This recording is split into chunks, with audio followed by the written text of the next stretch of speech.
Daddy's home. That startling phrase ricocheted across countless news feeds when the White House triumphantly showcased President Donald Trump's return from a pivotal summit. For a president so often at odds with the entire concept of multinational alliances, it was a jarring new development, almost like seeing polar opposites suddenly magnetize. What on earth happened at that gathering, and why did it transform the famously combative leader into an ardent admirer of the North Atlantic Treaty Organization? Today, we are going to break down the tension, the revelations, and the ripple effects of this drastic change, digging deep into the maneuvers that left world leaders calling Trump daddy and left the world wondering if this shift would hold over the months and years to come. In this thrilling exploration, we will look into the behind-the-scenes drama of how NATO allies prepared meticulously for President Trump's arrival, how leaders like Prime Minister Mark Rutte lavished him with praise, and how these carefully choreographed moves managed to soothe Trump's notoriously volatile demeanor. We will see exactly why this summit might prove to be a fork in the road for the alliance, especially for countries like Spain, Germany, and the Netherlands, nations that once bore the brunt of Trump's wrath over issues of defense spending.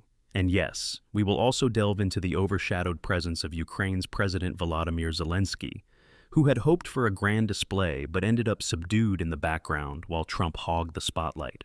So, buckle up, because this episode promises to be a roller coaster ride of transformations, praise, resentment, and surprising confessions by one of the most controversial figures in recent political history.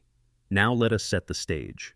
For years, President Trump railed against perceived NATO freeloaders, ally nations he felt were all too happy to bask in American military protection while skimping on their own defense budgets. He famously hurled accusations, threatened to reduce U.S. contributions, and suggested that if other nations did not pay their fair share, Washington might just pack up and exit the alliance. He seemed consistently frustrated by global institutions he believed were stacked against the United States. The White House was no stranger to urgent phone calls and anxious pleas from European corridors of power that tried to keep the partnership afloat.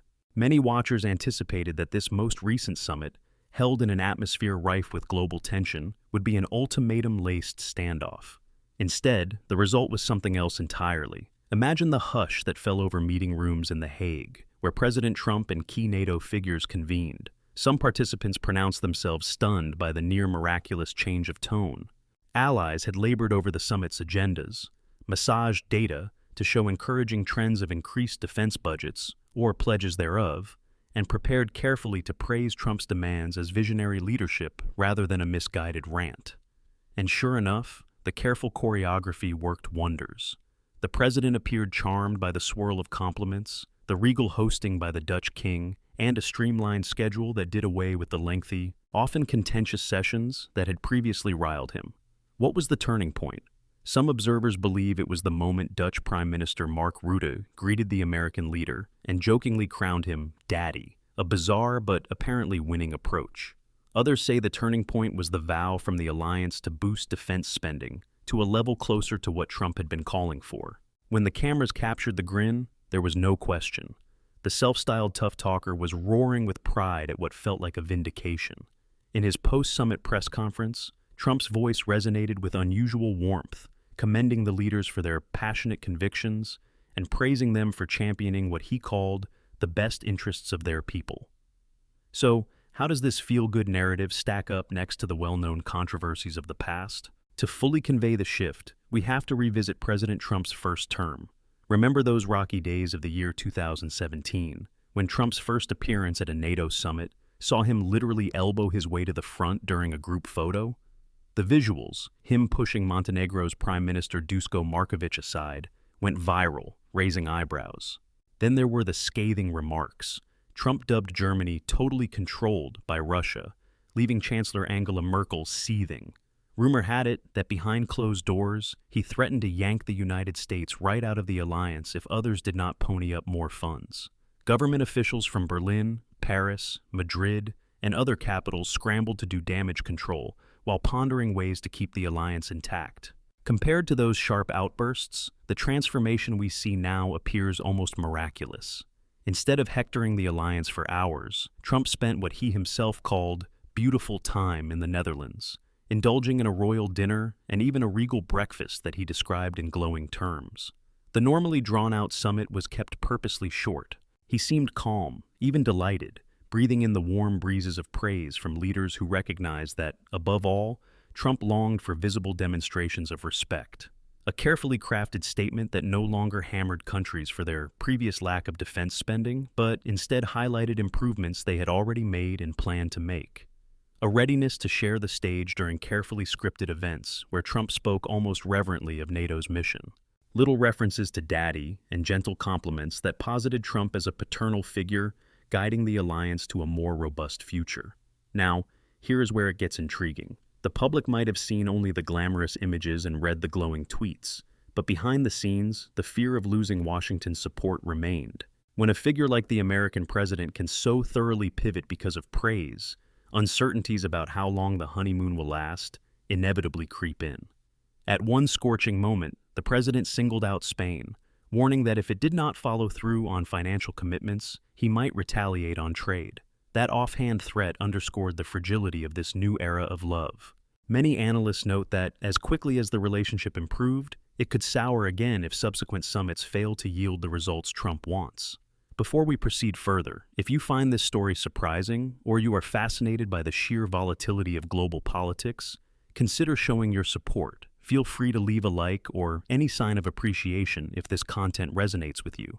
Your engagement encourages us to dive deeper into these intricate geopolitical sagas. Let us trace the ripple effects. The final statement from the summit was surprisingly light in tone toward Russia's ongoing invasion of Ukraine, an issue that rattles Europe and the world.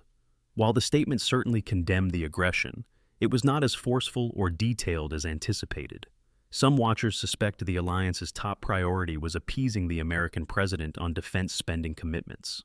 Meanwhile, the conversation around Ukraine's big ambition to join NATO at some point received minimal attention. Instead of a triumphant press event with President Zelensky basking in the alliance's unwavering solidarity, there was a calculated step to keep the media at arm's length during Trump's meeting with the Ukrainian leader. Observers close to Zelensky say that he lamented this missed opportunity for a high-profile show of support, especially at a time when his nation needs every bit of backing to resist aggression and defend its sovereignty. For Zelensky, who might have hoped to exit the summit on a wave of robust endorsements and media coverage, the sidelining was a blow. Question upon question arises from that development. Does the new wave of love for Trump overshadow the plight of Ukraine? Is it possible that in the excitement to secure the American president's renewed endorsement of NATO, other matters got pushed to the margins? And how will that play out in the long term if the conflict in Ukraine escalates, or if alliances need to be renegotiated? These concerns weigh on the hearts of many. For yet another perspective, consider how the media coverage surrounding the summit turned practically into a slow-motion love fest for Trump, focusing on the comedic nuance of him being called daddy, and less on the specifics of how the alliance will handle pressing issues like the war in Ukraine, the evolving relationship with Russia, or fighter jets being deployed to the Baltics.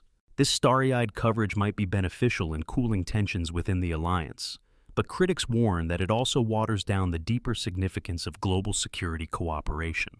After all, as soon as the cameras depart and the giggles subside, the alliance still faces a precarious reality: an emboldened Russia pressing at Europe's borders, a China forging ever stronger links across the globe, and an unpredictable Middle East searching for neutrality or advantage, depending on the day.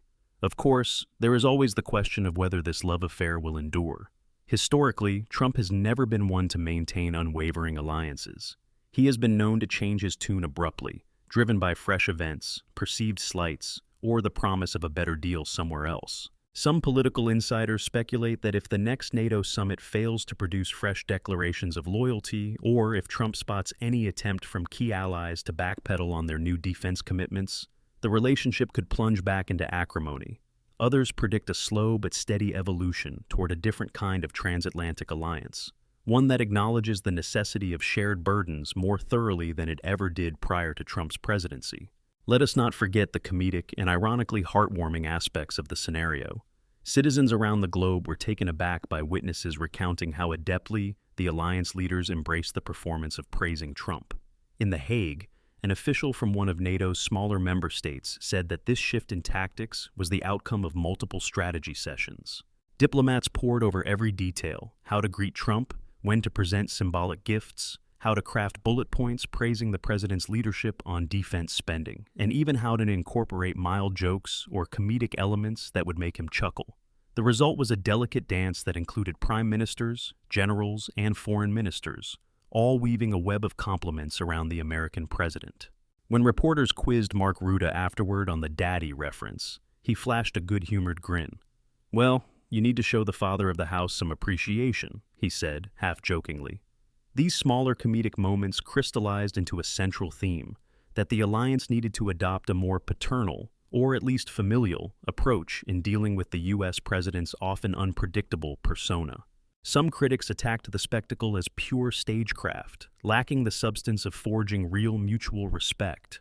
Others claimed it was a masterclass in modern diplomacy, proving that flattery can move mountains in a climate where rational negotiations sometimes falter. Amid the delight and the new wave of cooperation, though, watchers remain uneasy about the path forward. One large worry is stagnation on urgent matters. If the alliance invests all its energy in praising the American president, will the more substantial issues be overshadowed? Another concern is how countries like Germany and France will maneuver in future talks, especially given that their own domestic audiences might not appreciate turning summits into worship sessions. Many in those countries are proud of their democracies and might balk at a style of politics that seems to revolve around feeding one individual's ego. Simultaneously, many conservatives in the United States see this as a major personal triumph for Trump, viewing him as a statesman who forced Europe's hand into paying more for its own defense. Some are calling it a validation of the hardline tactics that once looked reckless and destructive. They point to the actual pledges from certain NATO members to increase their budget share and to the brand new tone of conciliatory respect at summits. Others warn that these are pledges on paper. Time will tell which countries truly implement them in full. The notion that this sweet talk might be ephemeral begs the question of how thoroughly real the transformation is. To truly appreciate the emotional undertones, one must consider how rare it is for any U.S. president to make such a stark about-face. Strident critics recall the days when President Trump, in a private conversation at a prior summit, allegedly told aides he saw little point in extended entanglements with Europe. He complained bitterly about trade deficits, believed NATO placed too great a burden on the United States, and blasted entire continents for what he saw as freeloading. Right or wrong, that perspective gave many in Europe nightmares about waking up one day to a severed relationship with their most powerful ally. Indeed, the fear that the United States might walk away from NATO was enough to prompt many governments to begin raising their own military expenditures. Then we proceed to that almost religious conversion Trump himself described. Standing at a podium, the president told gathered reporters that he had been deeply moved by the love and passion for home countries he saw in other leaders. He singled out one after another, extolling them for cherishing their heritage, safeguarding their people's interests, and wanting the best for their citizens. In Trump's telling, he realized that while once he might have doubted the sincerity of these nations, he now saw them in a new light. He discovered a mutual sense of pride, and it was enough to soften his historically harsh stance. Suddenly, phrases that once sounded threatening or accusatory in his mouth were replaced by glowing endorsements of NATO's mission.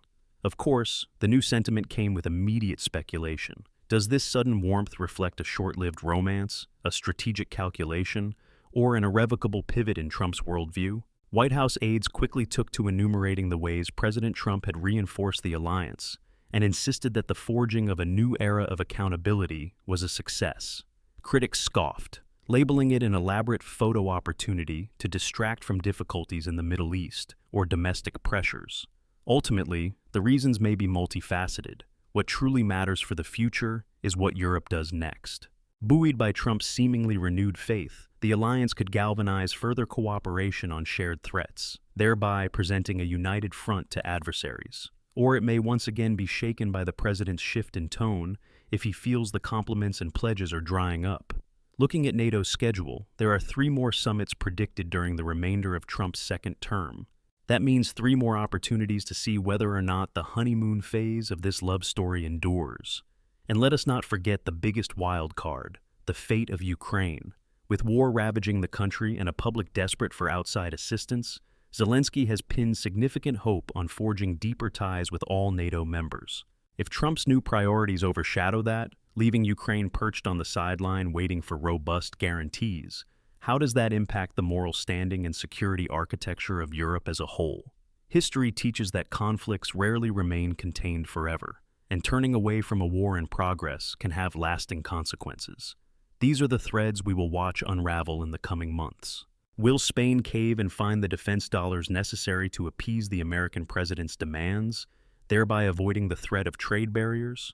Will Germany reconfirm its vow to keep budgeting more for security? Will small countries like Montenegro, that once felt physically shoved aside, be redeemed in some new distribution of attention and resources? Moreover, will the comedic element of hearing NATO allies gleefully call Trump daddy become a repeated quip, or will it vanish like a passing joke? This is one story you will not want to lose track of, because the strategic map of Europe and the globe depends mightily on how stable and genuine these alliances remain.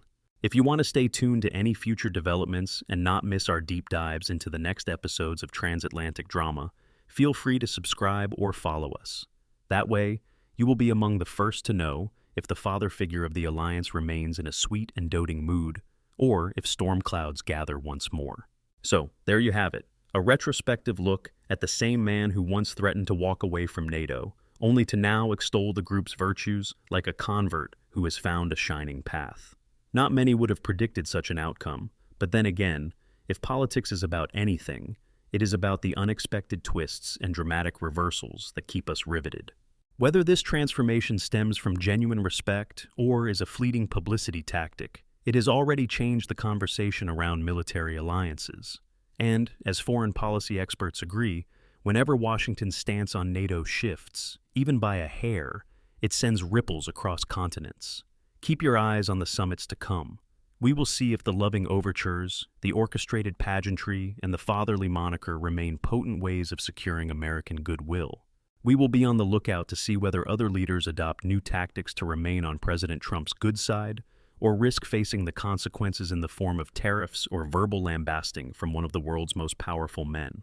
In the end, this may be one of the greatest tests of how flattery, policy, and real-world necessity converge in the forging of alliances, especially alliances as significant as NATO.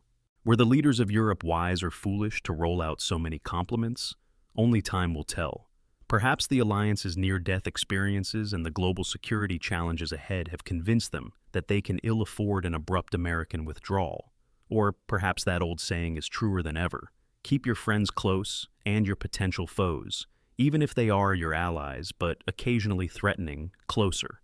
One thing is certain, geopolitics rarely tilt on a single gesture, so more surprises may loom on the horizon. All we can do is watch, wonder, and wait for the next time Daddy's home reverberates across the world stage, turning heads and rattling the time-honored protocols of diplomacy.